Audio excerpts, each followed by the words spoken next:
দেখছেন AGT live 24/7 99তম AGT live 24/7।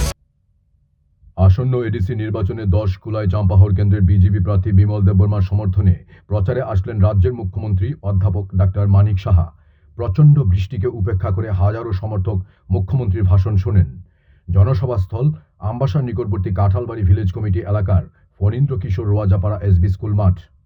মুখ্যমন্ত্রীর সাথে জনসভায় মঞ্চে উপস্থিত ছিলেন প্রাক্তন সাংসদ রেবতী ত্রিপুরা, জনজাতি মোর্চার রাজ্য সভাপতি তথা প্রাক্তন বিধায়ক পরিমল দেববর্মা, বিজেপি দলের ধলাই জেলা সভাপতি প্রতিরাম ত্রিপুরা, নেত্রী সুস্মিতা দাস এবং প্রার্থী বিমল দেববর্মাও। Bureau report, AGT live 24/7।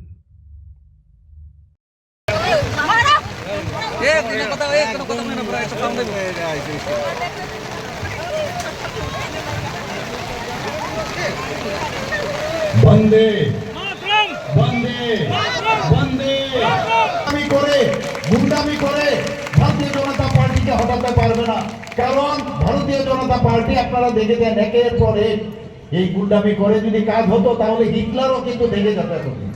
Hitler পারেনি। কাজেই এইসব ভাওতাবাজি করে জাতি জনজাতি এবং আমাদের মধ্যে ডিভাইড করে মানুষকে ঠকানো যাবে না। মানুষ সব বুঝে গেছে প্রকৃত অর্থে যদি আমাদের ডেভেলপ করতে হয় জনজাতি অধ্যুষিত এলাকায়, তাহলে একমাত্র ভারতীয় জনতা পার্টি পাবে। বিজেপি মানে ডেভেলপমেন্ট। আপনারা দেখেছেন ওয়ার্ল্ড ব্যাংক থেকে আমরা 1400 কোটি টাকা নিয়েছি। কার জন্য? শুধু জনজাতি অধ্যুষিত এলাকায় তার উন্নয়নের ট্যাক্সের মাধ্যমে আমরা খরচ করছি। রাস্তা, সেখানে স্কুল, বিদ্যুৎ, বিভিন্ন জনজাতি যারা ওখানে আছেন যারা বসবাস করেন তাদের যে প্রডিউস সেগুলো বিক্রি করার জন্য আপনারা দেখেছেন যে আমরা দেখেছি। কাজে আমাদের তরফ থেকে আমরা যা সত্যি সেটা সত্যি সবসময় কথা বলি। আমরা সেখানে করাপশন, একটা ভ্রষ্টাচারের সরকার আগে কমিউনিস্টরা করেছেন, এর আগে ছোট ছোট পার্টি তারাও করেছেন, আর কংগ্রেসের কথা বলে তো লাভই নেই। আর সেই জায়গায় এখন যিনি আসছেন, যারা এসছেন তাদের অবস্থাটা আপনারা দেখুন। এখন তো দেখছি যে মাটির পায়ের নিচে মাটিও আস্তে আস্তে সরে যাচ্ছে। যেখানে যাচ্ছি খালি জনজাতি ভাই বোনেরা আসছেন ভারতীয় জনতা পার্টির পতাকা তলে যোগদান দেওয়ার জন্য। এখন ব্যক্তিগত আক্রমণ আরম্ভ করেছে, একটা ডিভাইড করার চিন্তা ভাবনা করছে, আর থামসা বলছে, নিজেরাই থামসা মানছে না। এখন ফান্ডামেন্টালিস্ট বাঙালি মুসলিমদের তাদের সাথে যোগ দিয়েছেন। এটা আবার কিসের থামসা? কখন কি করছেন বোঝা মুশকিল, মাথা এখন ঠিক নেই কি বলবেন। কিন্তু আমি আবার বলছি এইসব করে এবং ট্রেন থেকে নামার সময় আমাদের বললো এখানে প্রচুর পরিমাণে আমাদের আজকে, কিন্তু আজকে তারপরেও আপনারা যেভাবে এখানে এসেছেন শুনছেন বিভিন্ন জায়গায় দাঁড়িয়ে, এর জন্য আপনাদেরকে আমি প্রথমেই আপনাদেরকে ধন্যবাদ। ভারতীয় জনতা পার্টির পতাকা তোলে এখানে আসছেন বন্ধুরা, এইগুলো করে কিছু লাভের লাভ কিচ্ছু হবে না। অনেক সময় কি বলছেন ওনারা, বলছেন যে এডিসির জায়গা নাকি এখন নগর পঞ্চায়েত করে নিয়ে যাচ্ছে। মিথ্যা যে কথা বলার যে অভ্যেস, কিভাবে বিভ্রান্ত করা যায় সেই কাজগুলো এখানে করছেন বন্ধুগণ। আমি অনেক জায়গায় একই কথা বলি, এডিসির একটা রত্তি এক জায়গায় 1 ইঞ্চি জমি আমাদের নগর পঞ্চায়েতে যাবে না, এবং নানাভাবে সেটাকে একটা বিভ্রান্তি করে চেষ্টা করছেন। বিসি ইলেকশনের জন্য অনেক কথা বলেছেন যে বিসি ইলেকশন আমরা চাই না। আমরা আপনারা দেখুন এডিসি ইলেকশন সময় মতো আমরা করেছি কিনা। আমরা এডিসি ইলেকশন সময় মতো করছি, ডিসি ইলেকশন ওনাদের কারণেই দেরি হয়েছে। এইগুলো আমাদের কালচারই না, কারণ আমাদের সাথে যিনি আছেন আমাদের ভারতবর্ষে সারা পৃথিবীর মধ্যে যাকে এখন একজন বিশিষ্ট নেতা হিসাবে সবাইকে মানেন, আমাদের ভারতবর্ষের প্রধানমন্ত্রী শ্রী নরেন্দ্র মোদী। আমরা বলছি জাতি জনজাতি, এখানে বাঙালিও থাকবে, জনজাতিও থাকবে, এখানে মণিপুরীও থাকবে, সংখ্যালঘুরা, সবাইকে নিয়ে আমরা একসাথে সবকা সাথ সবকা বিকাশ বিশ্বাস দাতা প্রয়াস, সেই যে মাননীয় প্রধানমন্ত্রী যে মন্ত্র, সেই মন্ত্র নিয়ে আমরা সামনে দিয়ে এগোতে চাই, এবং সেটাই হচ্ছে ভুল বুঝিয়ে ডিভাইড এন্ড পলিসি করে থাকা যাবে না। সেটা কিছু দিনের জন্য ভুল বুঝিয়ে মানুষকে অতি চালাকি করে কিছুদিন ভুল বোঝানো যায়, কিন্তু সারা জীবনের জন্য রাখা যায় না। আমি আপনাদের কাছে জিজ্ঞেস করতে চাই যে এই যে 28টা যে আসন আমাদের আছে, সেই 28টা আসনে আমরা যে ভারতীয় জনতা পার্টি আমরা প্রতিদ্বন্দ্বিতা করছি, আপনারা সবাই খুশি? আপনারা খুশি? বলতে হবে খুশি? খুশি কিনা? বলবো যে একবার ভারতীয় জনতা পার্টির এই যে রাষ্ট্রবাদী একটা সরকার আমরা চাই যে এই দেশের মধ্যে হোক, এবং সেখানে হবে না কিছুই কোন রকম চুরি ধারি সম্ভব না, করতে দেবে না।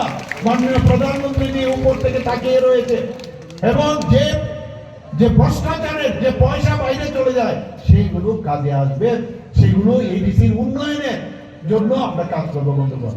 রাজ্যেরও আমরা চৌকিদার হব বন্ধুগণ, আমাদের সরকার চৌকিদার হয়ে কাজ করবে। কোনো জায়গায় কোনো উল্টা পাল্টা কাজ কোনো অবস্থায় সম্ভব হবে না। প্লিজ ভারতীয় জনতা পার্টিকে সকাল সকাল গিয়ে 12 তারিখ আমাদের এই কুলাই চম্পাহুরে আমাদের ক্যান্ডিডেট বিমল দেববর্মাকে বিপুল ভোটে জয়যুক্ত করে করতে হবে, সবাই মিলে করতে হবে। এবং আমরা দেখাতে চাই যে আমরা প্রকৃত অর্থে জনজাতিদের উন্নয়নে আমরা চাই। মাননীয় প্রধানমন্ত্রী জনজাতিদের উন্নয়নে কি না করছেন। আজকে আমাদের রাষ্ট্রের যিনি রাষ্ট্রপতি কি একজন মহিলা, উনাকে ছিলেন জিষ্ণু দেববর্মা মহোদয়কে, উনাকে এত বড় একটা রাজ্যের, আমাদের তেলেঙ্গানার মতো রাজ্যে, ত্রিপুরাকে ছোট রাজ্য, সেই জায়গায় উনাকে রাজ্যপাল করেছেন। সেটা কিভাবে সম্মান দিতে হয় জনজাতিদের? বারবার বলছেন জনজাতিদের ঠকাই ঠকাই, জনজাতিদের আমরা ঠকাই। কে কাকে ঠকায় এটা তো আপনারা বুঝতে পারছেন। আমরা মাননীয় প্রধানমন্ত্রীজি যেভাবে ওনাকে সম্মান দিয়েছেন তেলেঙ্গানার, এখন তো আরো প্রমোশনও হয়েছে, এবার মহারাষ্ট্রের রাজ্যপাল ওনাকে বানিয়েছেন। আমরা লোন নিয়েছি শুধু জনজাতি অধ্যুষিত এলাকায় ফরেস্ট ডিপার্টমেন্টে যতগুলো কাজ হচ্ছে শুধু ভারতীয় জনতা পার্টির আমাদের যে চিন্তাধারা তার জন্য কাজ হচ্ছে।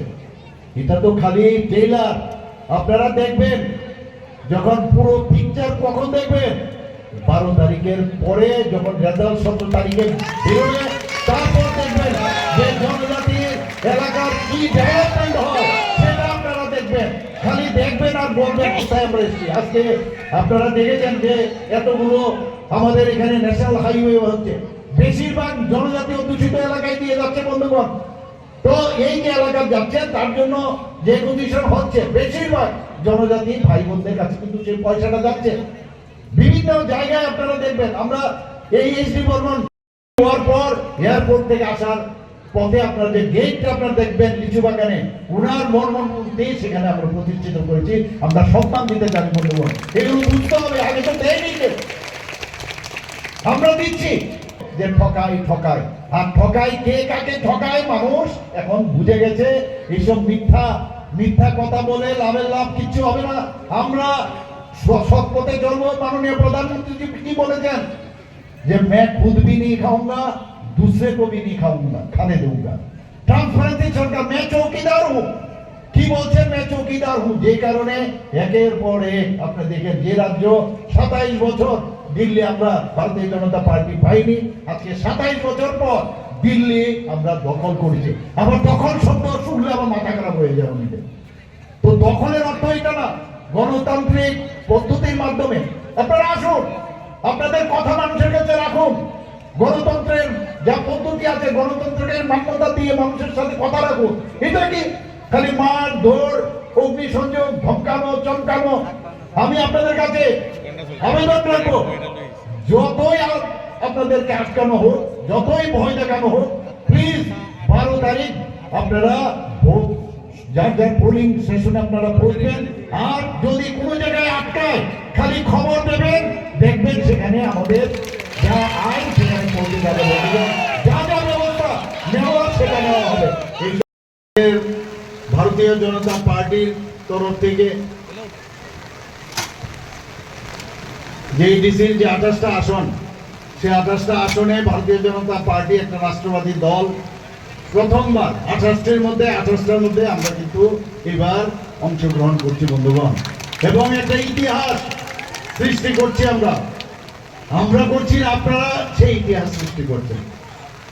এই কারণে একবার রাষ্ট্রবাদী সরকার যদি এডিসির ভিতরে গঠন হয় তাহলে দেখবেন যে কিভাবে উন্নয়নের জোয়ার সেখানে হবে সেটা মাননীয় আমাদের প্রধানমন্ত্রী সব পরিবেশকে জায়গায় সম্মানিত দেখার জন্য ধন্যবাদ চিনিও কত্তমা নাইমা বাগুই বেলাই হাম্বাই ये न्यूज़ कंटेंट देखने के लिए शुक्रिया।